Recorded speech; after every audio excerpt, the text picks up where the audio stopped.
I'm by education a material scientist, but I worked at Northrop Grumman in another lifetime and then moved on to the commercial side of things.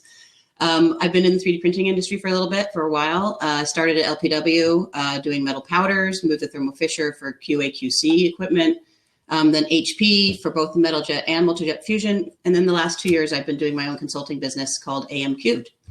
I just recently joined Velo3D.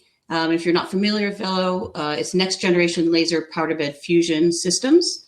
I'm super excited to have joined them. It's a company I've been following for several years, so it's really cool to be a part of it now. So to get started, SupportFree. Okay, so what does SupportFree and why does it matter? SupportFree is a really interesting topic because especially if you come from the polymer space, because the polymer space supports have a very different meaning and a very different purpose. And they really literally are supports. Whereas if you look at in the metal 3D printing, they're really more of anchors. So a lot of people kind of mix that up.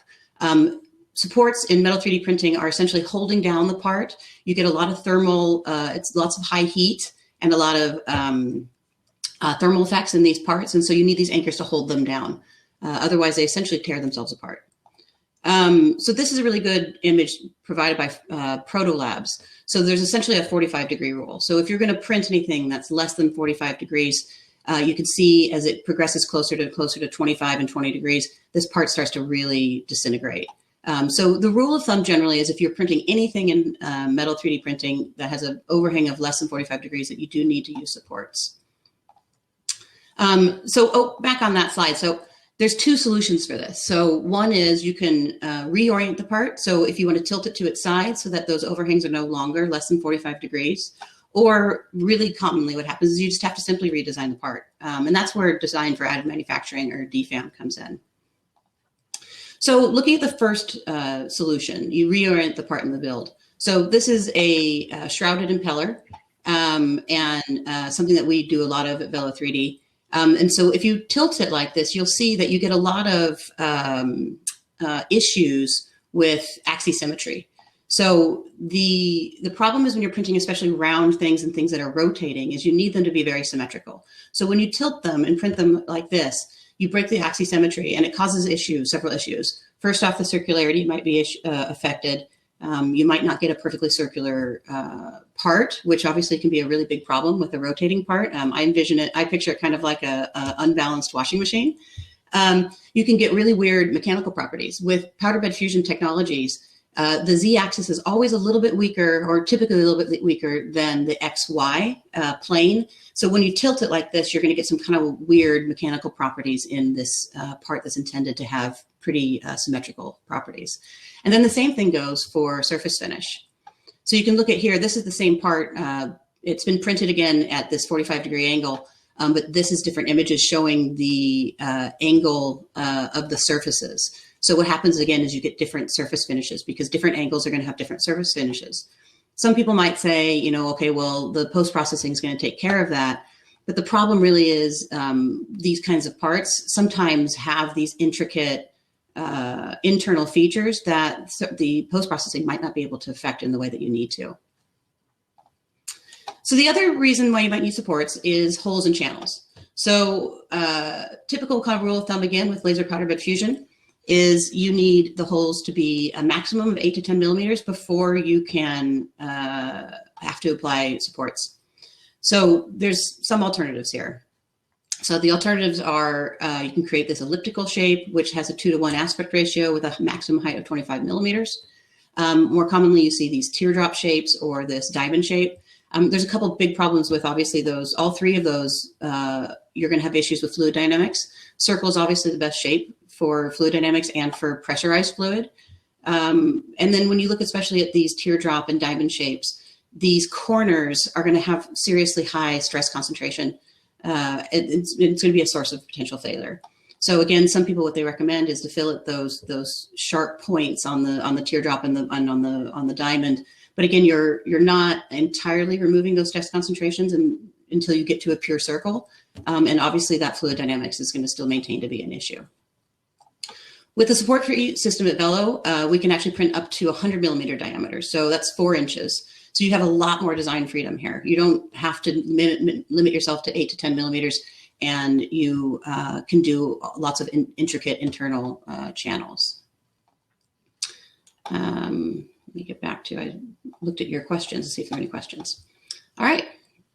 So why does support-free matter? So it's really important to be able to print without supports because it gives you those complex geometries and design freedom. It gives you the opportunity, as I just mentioned, to do these intricate internal features. And one of the things I think is not talked about quite as much as it should be is it gives you less friction for adopting AM into your workflow. So when you adopt, especially, powder bed fusion technologies, but most any AM anymore, you have to learn a certain set of DFAM rules. Essentially, this is, you have to have that 45-degree rule. You have to have the 8 to 10 millimeters. If you can imagine, if you can get rid of that and just print whatever you want, it really opens up the integration of that into your system. You're gonna have a lot less resistance from your designers and engineers that really want to produce what they want to produce and not have to be constrained to these rules. So the way we look at it is it's designed for optimal functionality rather than manufacturability. Okay, so now we've covered that. Let's look at some real applications. Some of the applications that benefit most from support-free are these ones shown here. Again, they typically fall into the category of optimized designs that control the flow of fluids or transfer of heat.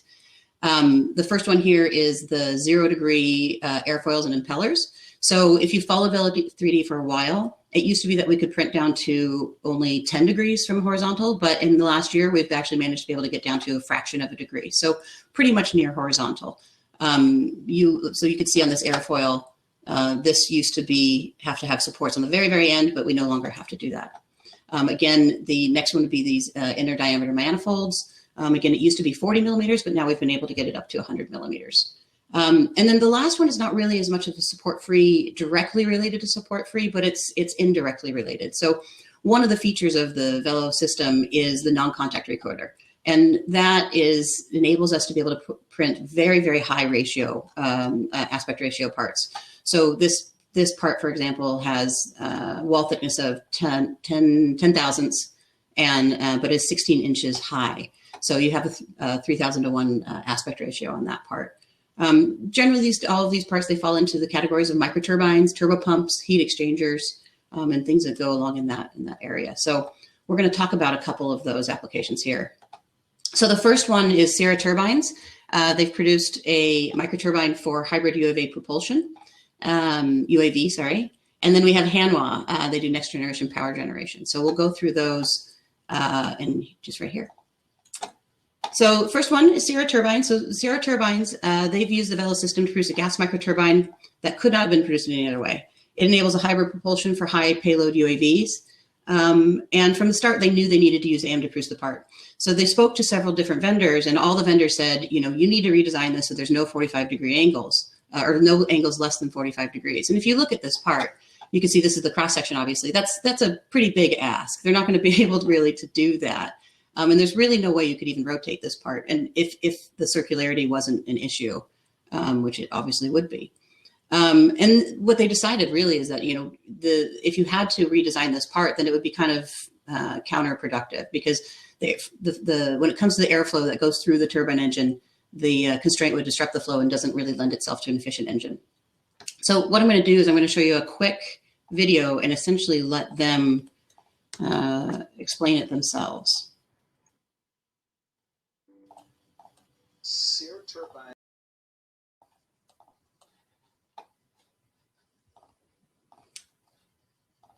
All right, there we go. Lots of buttons need to be pushed to get back to this. So this is that part. You can see with the traditional systems, the lines here in red are the supports that would be needed. Obviously, this is an entirely enclosed part, so this would be a completely impossible part with the traditional system because there's no way you could get in there and remove those parts. And even if you did, it would be pretty labor intensive. On the right is what the part looks like with the Sapphire printer.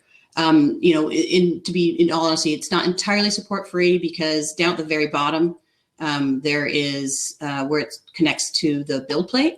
That would eventually have to be machined off, but down this part right there. But that is the only part, oops, that would need to be machined off.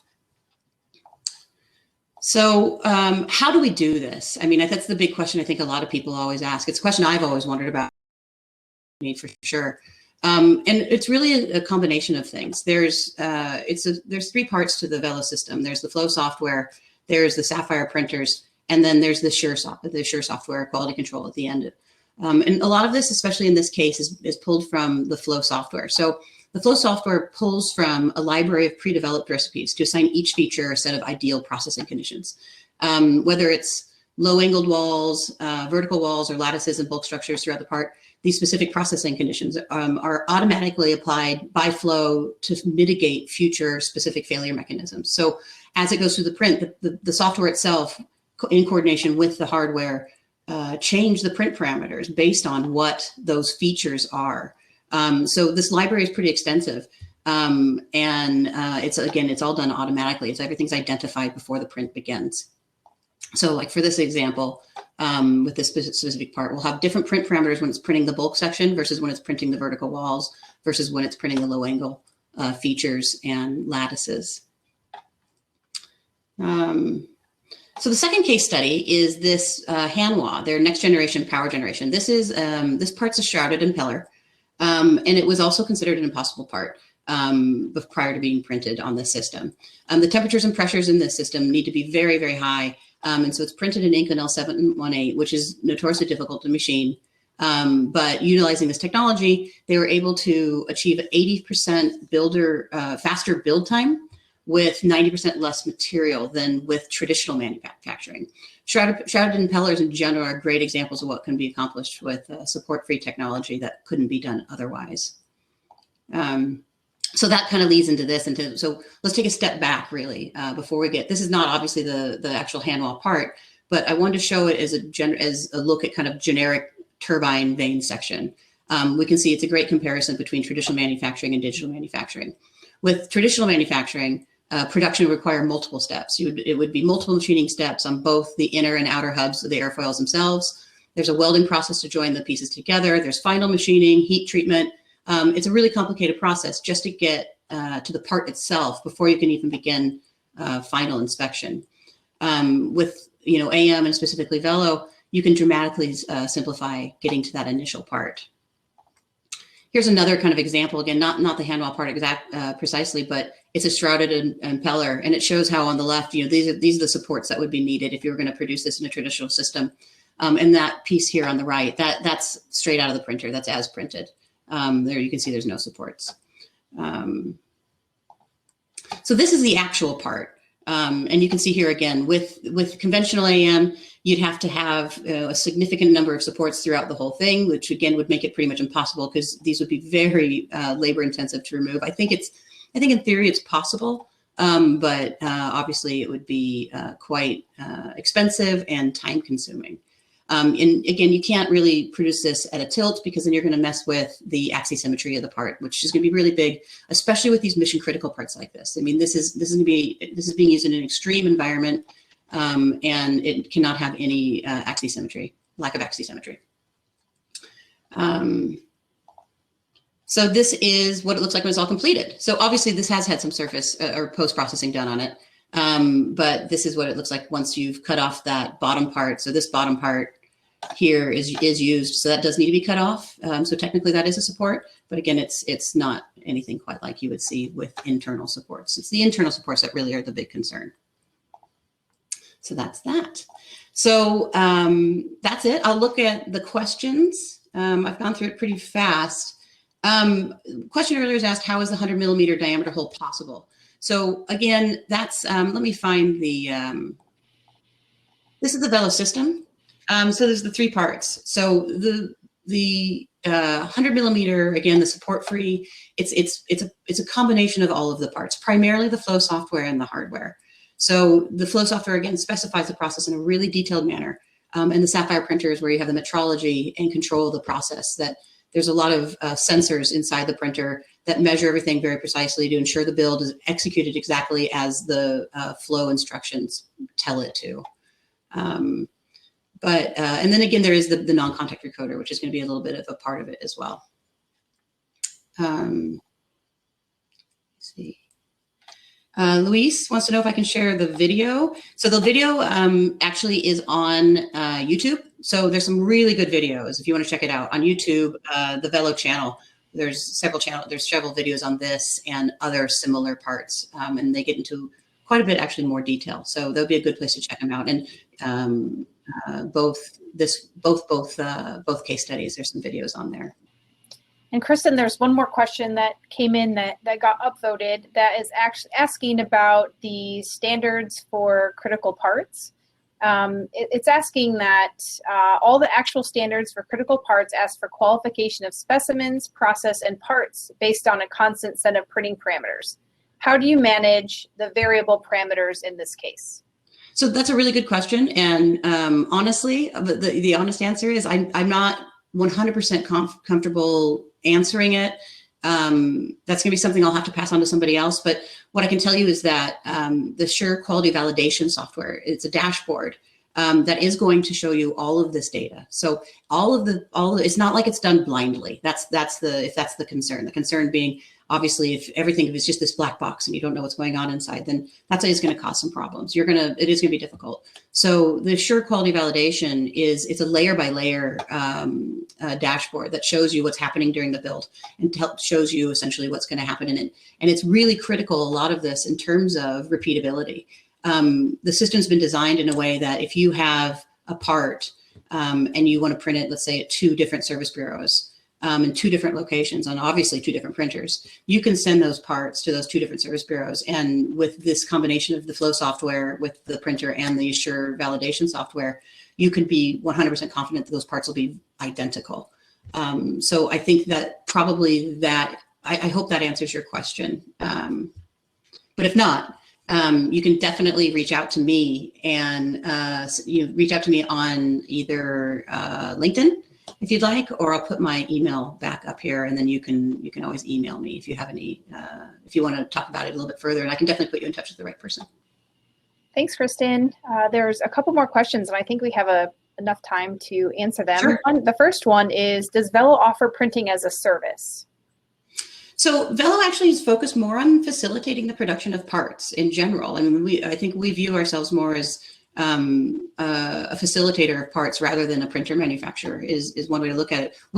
But with that said, we don't print parts in-house, but we have several partnerships throughout the country that have our printers that we work with, and our applications engineers work with their application engineers that work with whoever wants to get the parts printed. So that is generally how it always starts. Is most of our or not most, but a lot of our parts, a lot of our business goes through these partnerships we have throughout the country. I see there's a question, do you automate support build plate removal? We do not. I think that's going to be more of just a standard process. I think, that's more of this is more of a standard process that I think everyone's going to have to do. I'm not familiar with anyone, to be honest, and let me know in the chat. I'm curious, actually, if you know of anyone who does do that. Kristin, another question is on the non-contact recoding process. Does the print rate match up with more conventional powder bed fusion? Just putting aside the reduced post-processing. I'm not sure if it's related to the non-contact recoder, but the process is admittedly, I think, a little bit slower, but I think it's marginal in the grand scheme of things. And I can't speak to whether that's a result of the non-contact recoder or not. But I think the entire process, especially with the metrology involved, with all of the sensors and all the data that we are pulling out of the system, there will be a compromise in terms of speed. But we are, I don't know if you saw, but we've announced just in, I think it was October, we have the new printer that's coming out at the end of the year, and it's the XC. So it's one of the new giant multi laser printers. I don't know how to refer to them yet, but it's 8 lasers. And so that is obviously going to change the game quite significantly in terms of speed and part size. That's awesome. Well, I look forward to learning more about that system and hopefully actually seeing it at a in-person trade show at some point. Yeah, I mean, as soon as we can get some video of at least the lasers moving, that's what I'm looking forward to seeing. It's just I can't watch enough videos of laser bed, powder bed fusion. Yeah, it's pretty awesome stuff. Cool. Okay. Well, thanks, Connie. All right. Thanks a lot, Kristin.